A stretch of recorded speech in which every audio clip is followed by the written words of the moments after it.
Olá, ouvinte, olá, amigos, espero que estejam todos bem. Sejam muito bem-vindos a mais um episódio do nosso podcast Deixe a Luz Entrar. E hoje nós vamos falar sobre o batismo cristão. Exatamente. Você sabe o que significa o batismo? Você é batizado? Você não é batizado ainda? Você está indeciso? Você tem dúvidas sobre o que significa o batismo? Se o seu caso é esse, ou se você quer saber mais, fica aqui junto comigo até o final, que eu garanto que vai valer a pena.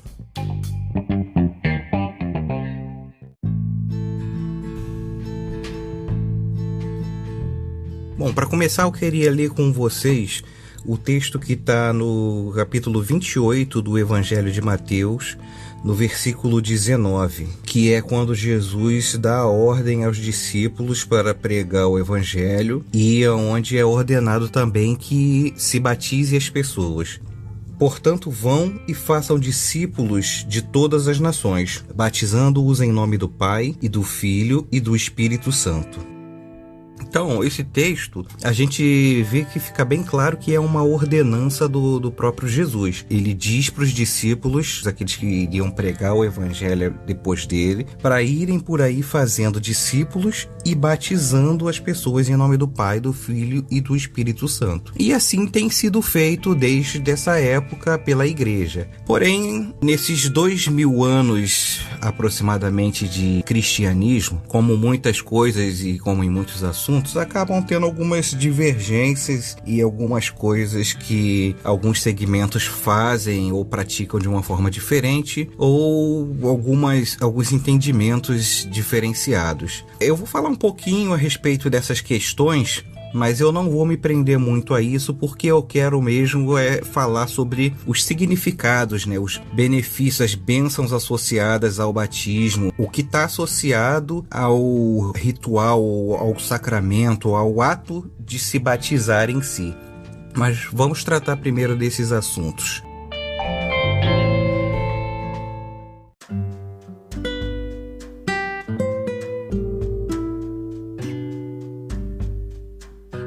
Bem, no geral, existem duas divergências básicas a respeito do batismo entre as igrejas cristãs. Isso incluindo, é claro, as igrejas católicas e todos os segmentos protestantes. O primeiro deles seria a forma do batismo, né? Como seria realizado esse batismo. Existem 3 formas distintas que são praticadas pela igreja cristã. O mais conhecido entre os evangélicos seria a forma de imersão, talvez seja a única forma de batismo que muitas pessoas conheçam, que é aquela maneira de batizar onde a pessoa ela é mergulhada na água.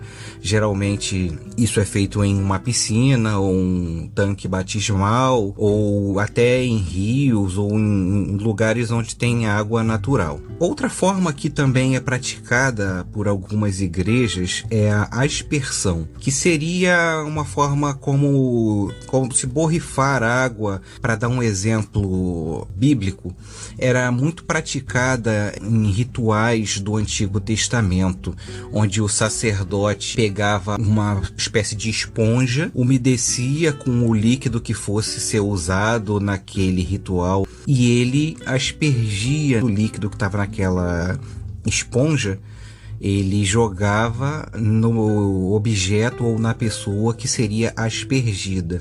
Entre o segmento evangélico, né, protestante, uma igreja que pratica essa forma de batismo seria a igreja presbiteriana. Mas essa não é a única forma de batismo que eles praticam.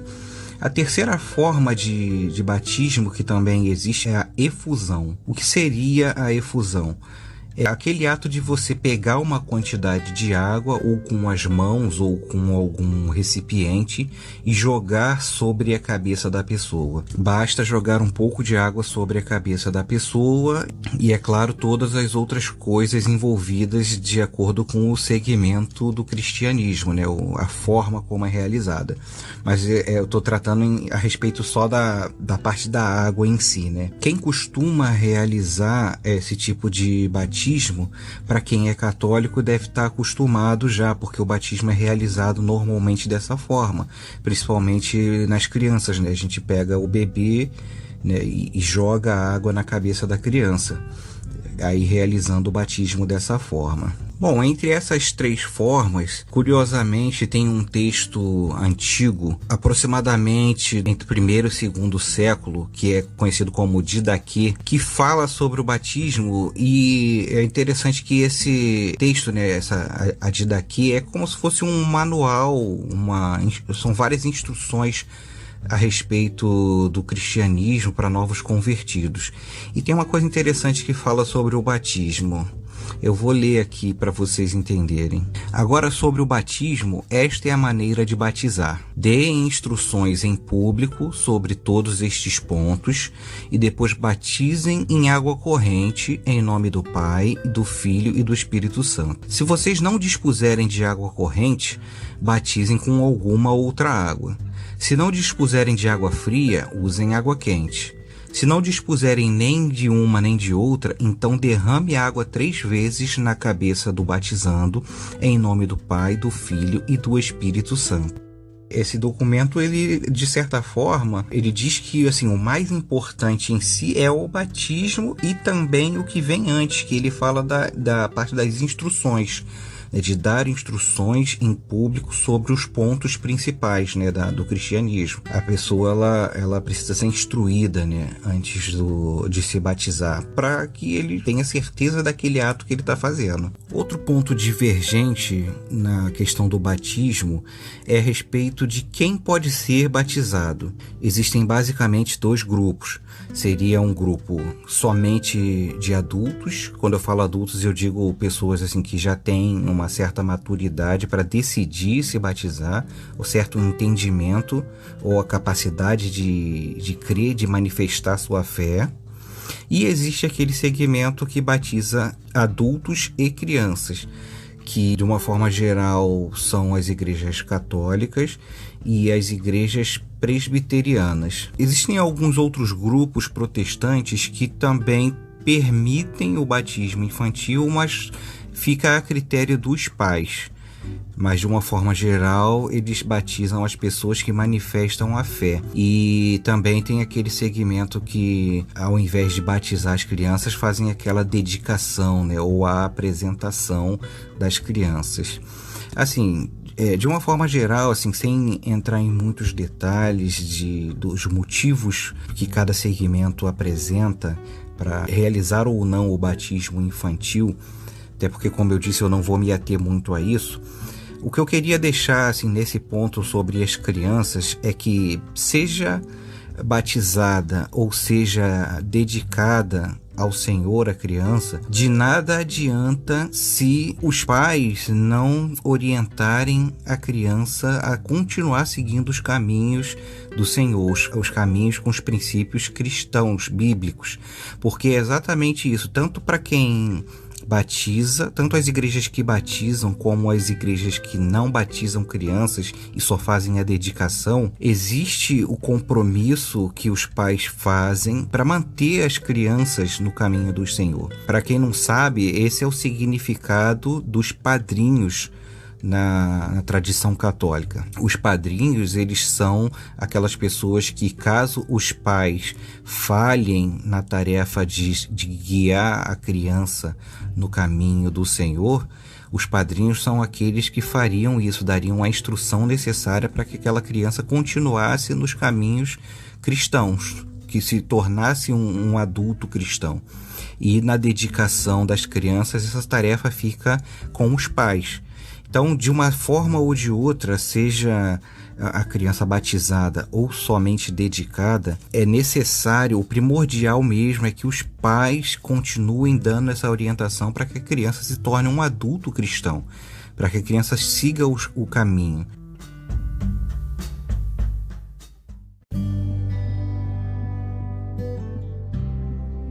E E agora sim, entrando na parte do significado ou dos significados que o batismo tem, eu queria desenvolver com vocês uma ideia de Tertuliano. Ele foi um autor cristão do segundo século e tem uma ideia que ele desenvolve a respeito do batismo, que existem 4 dons básicos associados ao batismo, que seriam a remissão dos pecados, a libertação da morte e do pecado, a regeneração e a concessão do Espírito Santo. Dentro do que o batismo significa ou do que o batismo simboliza, eu queria falar desses aspectos associados ao batismo, seja por imersão, por aspersão ou por efusão. O batismo ele está associado a esses dons, né, a esses significados. Primeiro falando sobre a remissão dos pecados. E dentro desse tema, eu queria ler 2 textos em Atos dos Apóstolos. Primeiro, Atos dos Apóstolos 2:38, que é o discurso de Pedro no dia de Pentecostes. Depois que Pedro termina de pregar, as pessoas que ouviam, aqui no versículo 37, né, Atos 2:37, quando ouviram isso, ficaram aflitos em seu coração e perguntaram a Pedro e aos outros apóstolos: Irmãos, o que faremos? E Pedro respondeu: Arrependam-se e cada um de vocês seja batizado em nome de Jesus Cristo para perdão dos seus pecados. Aqui a gente vê que a Bíblia, a pregação do Evangelho, ela associa o perdão dos pecados ao batismo. Não que o perdão dos pecados ele só venha através do batismo, porque o próprio Paulo ele vai falar em Romanos que é a partir da fé, baseado na fé. O perdão é baseado na fé. Porém, o batismo ele está associado a perdão dos pecados, né? A remissão, que é a retirada, né? Remissão significa remover, né? Retirar. É quando pela fé nós cremos em Cristo e essa fé expressa pelo batismo, ela representa essa remoção, né? Como se fosse uma limpeza, a lavagem dos nossos pecados. Assim como também o texto de Atos 22:16. Onde aqui está narrando a conversão de Paulo, quando Ananias, que foi a pessoa que Deus designou para ir lá orar por Paulo, ele chega lá, cura os olhos de Paulo e depois ele diz para Paulo assim, ó: E agora, o que está esperando? Levante-se e seja batizado e lave os seus pecados invocando o nome dele. Então aqui a gente tem 2 textos onde associa o batismo à remissão dos pecados, né? E aqui nesse texto de Paulo, da conversão de Paulo, está diretamente associado à lavagem mesmo dos pecados, como se o batismo ele simbolizasse essa lavagem que Cristo faz em nós dos nossos pecados, relacionada à fé, a decisão de crer e a decisão de batizar. Então, se você tem dúvidas ainda a respeito do ser batizado, o batismo ele tem em primeiro lugar esse significado, essa demonstração, esse aspecto externo de algo que é feito internamente. Esse simbolismo da lavagem dos nossos pecados, quando nós cremos em Cristo, associado à pregação do Evangelho, como a gente viu no texto anterior, quando os ouvintes de Pedro ouviram o que foi pregado, eles perguntaram a Pedro o que eles deveriam fazer. Então Pedro ele orientou que eles se arrependessem e fossem batizados em nome de Jesus, para que eles fossem perdoados pelos seus pecados. Um outro aspecto também do batismo que é associado, como eu li anteriormente, é a libertação do pecado e da morte. Quando nós cremos em Jesus Cristo e quando nós temos os nossos pecados perdoados e removidos, né, nós somos lavados pelos nossos pecados pelo batismo, isso também simboliza uma libertação do poder do pecado e também do poder da morte. A gente vai entender melhor isso lendo um texto que Paulo escreveu na carta aos Romanos, no capítulo 6, do versículo 1 ao 14. É um texto bem longo, mas é interessante prestar atenção porque aqui deixa bem claro essa questão da associação do batismo com a libertação do poder do pecado e da morte. O que diremos então? Continuaremos pecando para que a graça aumente? De maneira nenhuma. Nós, os que morremos para o pecado, como podemos continuar vivendo nele? Ou vocês não sabem que todos nós que fomos batizados em Cristo Jesus, fomos batizados em sua morte? Portanto, somos sepultados com ele na morte por meio do batismo, a fim de que, assim como Cristo foi ressuscitado dos mortos mediante a glória do Pai, também nós vivamos uma nova vida. Se dessa forma fomos unidos a ele na semelhança da sua morte, certamente seremos também a semelhança da sua ressurreição. Pois sabemos que o nosso velho homem foi crucificado com ele, para que o corpo do pecado seja destruído, e não mais sejamos escravos do pecado, pois quem morreu foi justificado do pecado. Ora, se morremos com Cristo, cremos que também com ele viveremos, pois sabendo que, tendo sido ressuscitado dos mortos, Cristo não pode morrer outra vez.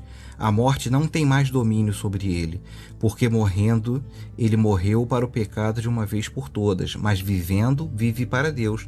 Da mesma forma, considerem-se mortos para o pecado, mas vivos para Deus em Cristo Jesus. Portanto, não permitam que o pecado continue dominando seus corpos mortais, fazendo com que vocês obedeçam os seus desejos. Não ofereçam os membros do corpo de vocês ao pecado como instrumentos de injustiça. Antes, ofereçam-se a Deus como quem voltou da morte para a vida, e ofereçam os membros do corpo de vocês como instrumentos de justiça, pois o pecado não os dominará, porque vocês não estão debaixo da lei, mas debaixo da graça. Ele está associando o batismo à morte de Cristo. Então, esse simbolismo do batismo, ele simboliza a nossa morte para o pecado e também a nossa morte para o poder da morte física mesmo, a morte que veio em decorrência do pecado. Agora a morte não tem mais poder sobre nós, por isso nós podemos crer que quando nós morrermos, nós iremos ressuscitar assim como Cristo foi ressuscitado. Por isso que muitas igrejas elas usam o batismo por imersão para simbolizar melhor a questão da morte e da ressurreição. Porque é como se quando a gente fosse imerso na água, a gente morresse, e quando a gente sai da água, simbolizando a nossa ressurreição. E também associado ao batismo, a gente encontra a ideia da regeneração, teologicamente falando. Seria a ideia do nascer de novo. Seria quando o velho homem morre e uma nova criatura ela é gerada em nós. Apesar de nós estarmos vivendo no mesmo corpo, nós cremos que pela fé, através de Cristo, pelo simbolismo do batismo, é gerada uma nova criatura. E a gente pode ver alguns textos que falam bem sobre isso. Vamos ler 1 Pedro, capítulo 1, versículo 3. Bendito seja o Deus e Pai de nosso Senhor Jesus Cristo. Conforme a sua grande misericórdia, ele nos regenerou para uma esperança viva, por meio da ressurreição de Cristo dentre os mortos, para uma herança que jamais poderá perecer, macular-se ou perder o seu valor, herança guardada nos céus para vocês, que mediante a fé são protegidos pelo poder de Deus até chegar à salvação prestes a ser revelada no último tempo. Então Pedro está dizendo aqui que por meio da ressurreição de Jesus Cristo nós fomos regenerados.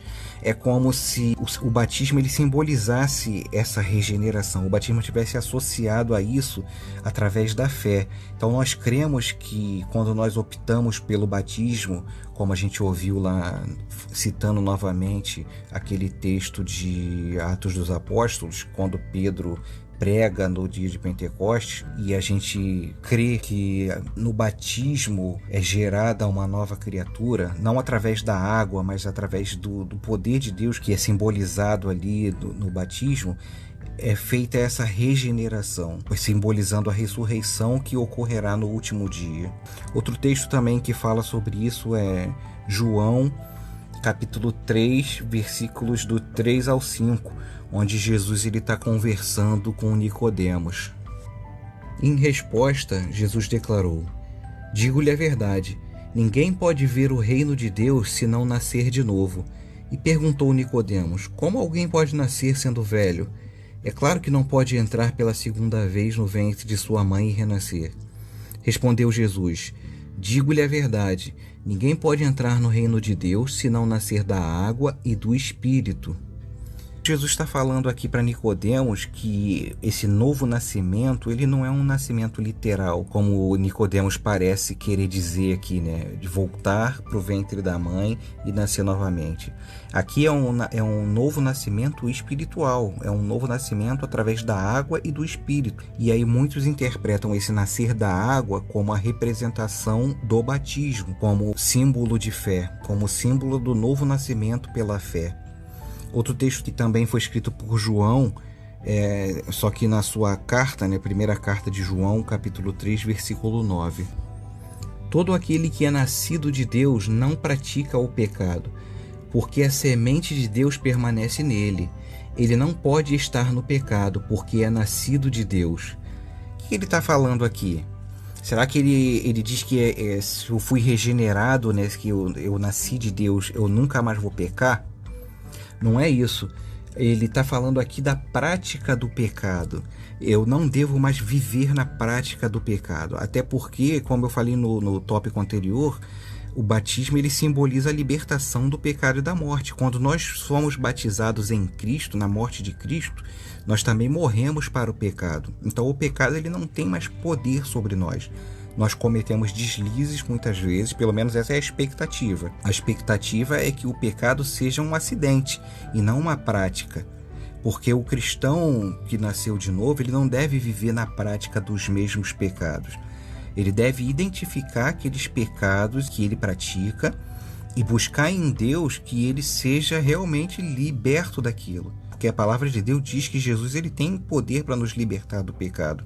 E essa libertação representada através do batismo. Outro significado também que está associado ao batismo é também a concessão do Espírito Santo. Quando nossos pecados são perdoados, nós somos regenerados e aí Deus nos concede também o seu Espírito para que ele habite em nós. Isso também Pedro fala lá naquele discurso que eu li em Atos, ele completa falando sobre isso. Vamos ler novamente. Pedro respondeu: Arrependam-se e cada um de vocês seja batizado em nome de Jesus Cristo para perdão dos pecados, e receberão o dom do Espírito. Pedro associa aqui o arrependimento e a seguir o perdão de pecados e também receber o dom do Espírito. Porque é necessário que nós recebamos o dom do Espírito. E agora a gente vai ver em outros textos por que é necessário que a gente receba o Espírito de Deus. O que está associado ao batismo nas águas a receber o Espírito de Deus. Eu queria deixar bem claro que eu não estou falando de batismo com o Espírito Santo. Isso é um assunto que vai ser tratado em outro episódio, que eu pretendo fazer um dia. A gente está falando aqui de receber o Espírito Santo em nós como morada, né? De nós passarmos a ser a habitação do Espírito Santo. Aqui na primeira carta de Paulo aos Coríntios, no capítulo 12 e versículo 13, ele vai falar que nós somos um só corpo e todos nós fomos batizados em um único Espírito, quer judeus, quer gregos, quer escravos, quer livres, e a todos nós foi dado beber de um único Espírito. Paulo ele está falando sobre a união da igreja em um só corpo através do Espírito de Deus. Então a importância da gente receber o Espírito de Deus, o dom do Espírito, né? Receber o Espírito de Deus, a graça do Espírito Santo em nós, é que isso nos faz um corpo só. Isso é o que une a igreja, é que torna a igreja o corpo de Cristo, é que torna a igreja uma coisa só. Nós somos um só porque o mesmo Espírito habita em nós. Eu vou ler até de novo o texto. Pois em um só corpo todos nós fomos batizados e em um único Espírito. Ele fala aqui das diferenças que haviam, né? As diferenças que haviam e deixarão de haver a partir daí. Aí diz quer judeus, quer gregos, quer escravos, quer livres. A todos nós foi dado beber de um único Espírito. Não importam as diferenças que hajam entre nós, quando nós cremos em Jesus Cristo e somos batizados, e nós recebemos o Espírito Santo de Deus, nós passamos a ser um corpo único, uma igreja única. E também Paulo diz em Efésios, no capítulo 2, no versículo 18, que por meio do Espírito Santo nós temos acesso ao Pai. Ele vai dizer assim, por meio dele, ou seja, de Cristo, tanto nós como vocês temos acesso ao Pai por um só Espírito. Então, o Espírito Santo é o acesso que nós temos a Deus, ao Deus Pai. Quando nós recebemos o Espírito, nós passamos a ter comunhão com Deus. Então, aquele texto que a gente leu em Coríntios, ele diz que nós temos comunhão uns com os outros através do Espírito. E também esse texto de Paulo em Efésios vai dizer que nós temos comunhão com Deus também através do Espírito. Então, qual é a finalidade? Uma das finalidades da gente receber o Espírito é para que haja essa comunhão, para que seja possível a comunhão entre os crentes, entre a igreja, e a comunhão entre a igreja e Deus. E outro aspecto interessante também da gente receber o Espírito Santo, Paulo diz em Romanos, no capítulo 8, a partir do versículo 14, assim, porque todos os que são guiados pelo Espírito de Deus são filhos de Deus, pois vocês não receberam o Espírito que os escravize para novamente temerem, mas receberam o Espírito que os torna filhos por adoção, por meio do qual clamamos, Abba, Pai. Paulo está falando aqui que, além da gente ter a comunhão com os irmãos que foi lido em Coríntios, e a gente ter comunhão com Deus, que a gente leu em Efésios, a presença do Espírito de Deus em nós nos torna também filhos de Deus por adoção. Nós cremos em Deus, nós nos arrependemos dos nossos pecados e nós somos batizados. Associado a isso está o perdão dos pecados, a libertação do poder do pecado e da morte, a regeneração e a concessão do Espírito Santo que nos traz todos esses benefícios.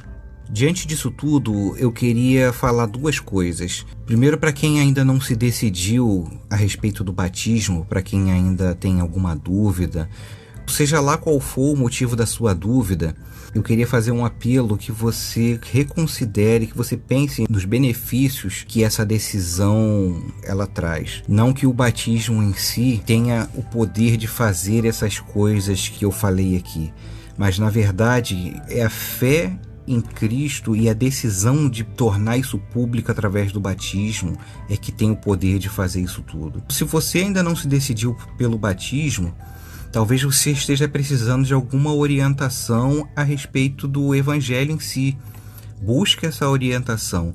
Releia esses textos que eu li aqui sobre os benefícios associados ao batismo, sobre as bênçãos, os dons, associados ao batismo, e tome essa decisão o quanto antes. Em segundo lugar, para você que já se batizou, mas que talvez você tenha se batizado muito jovem, ou tenha se batizado criança, ou até mesmo se tenha se batizado adulto e não tenha recebido muita orientação a respeito disso, ou recebeu e ainda assim tem dúvida do que isso significa, ou se de repente você já se esqueceu, ou já passou muito tempo, que esse episódio, que essas coisas que eu falei aqui, que sirvam para você reavivar na sua mente essas bênçãos associadas ao batismo, essas bênçãos associadas à declaração de fé que se faz com o batismo, ao simbolismo do batismo.